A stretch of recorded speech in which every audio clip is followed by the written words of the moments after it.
I'm a runner. I'm super healthy. I'm in really good shape.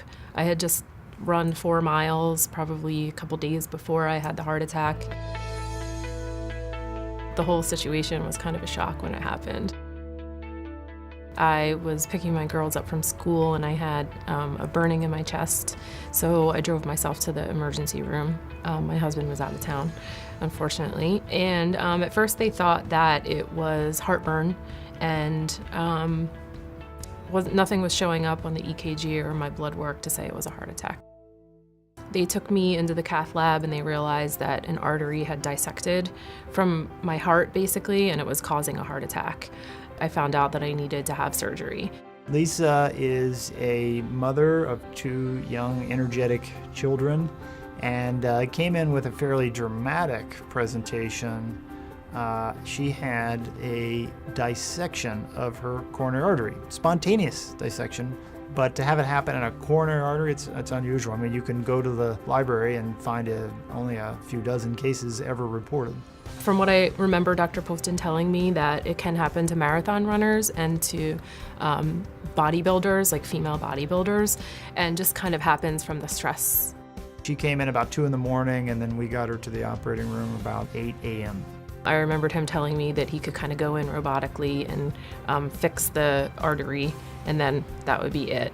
And basically what ended up happening is that I didn't respond to the robotic surgery, so I needed to have open heart surgery. With the dissection in the operating room, we were worried that it actually had propagated.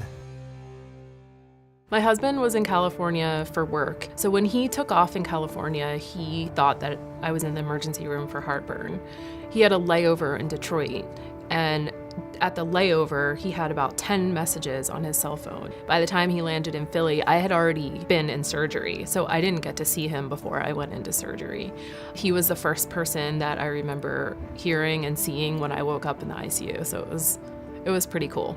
It was pretty cool. She was in the hospital 5 days, and then went to a rehab center and was there for another 5 days, and then has had a nice recovery since then. I remember him and the 2 other surgeons walking into my room that first day that I was there, and I just said to all 3 of them, I go, "You guys are the bomb." And he just started laughing. He basically saved my life. It's hard when you're, a working mom, just when you're a mom in general, but when you're working full-time on top of it, sometimes you just kind of want to get through your day.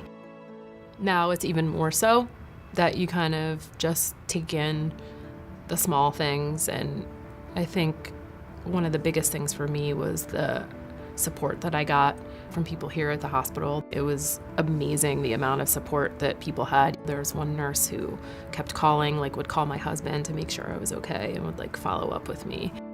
I guess it just made me realize how lucky I was.